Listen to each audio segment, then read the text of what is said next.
মারছে তালা কেন? চাবি আছে, সময় তো খুলে টাকা বের করে নেয়। তাহলে তালা মারে কেন? তুই বুঝবি না বাপ।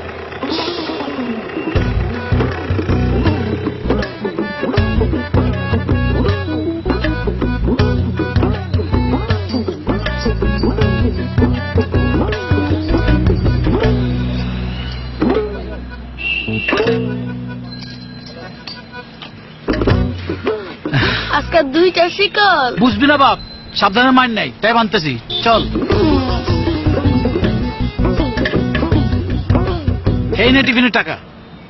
মানি ব্যাগও শিকল। বেশি কথা কস না, চোর বাটপারে কি অভাব আছে নাকি? না ভাই, সবাই খারাপ না, অনেক ভালো মানুষও আছে। মানে? তাহলে শুনেন একটা সততার গল্প।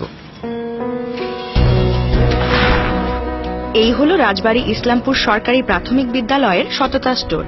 এখানে নেই কোনো দোকানদার, নেই সিকিউরিটি ক্যামেরা। বাচ্চারা ইচ্ছা মতো খাতা, কলম, পেন্সিল, খাবার সহ বিভিন্ন জিনিস নিজেরাই নিয়ে যেতে পারে। শুধু দামটা নির্দিষ্ট বক্সে দিয়ে যায়।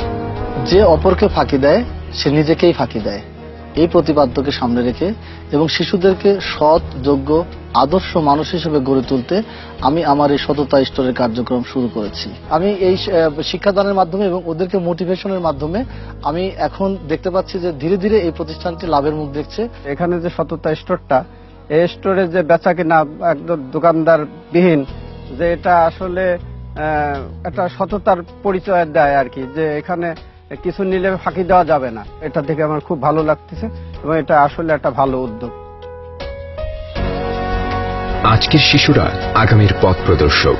তাদের জন্য এমন উদ্যোগ সত্যিই অনুপ্রাণিত হওয়ার মতোই। তাই আপনার যদি জানা থাকে সততা আর সৎ মানুষের এমন সব গল্প, তাহলে আমাদের সাথে হ্যাশট্যাগ দিয়ে ইন্সপায়ারিং পিউরিটি লিখে শেয়ার করুন কমেন্ট বা ইনবক্সে।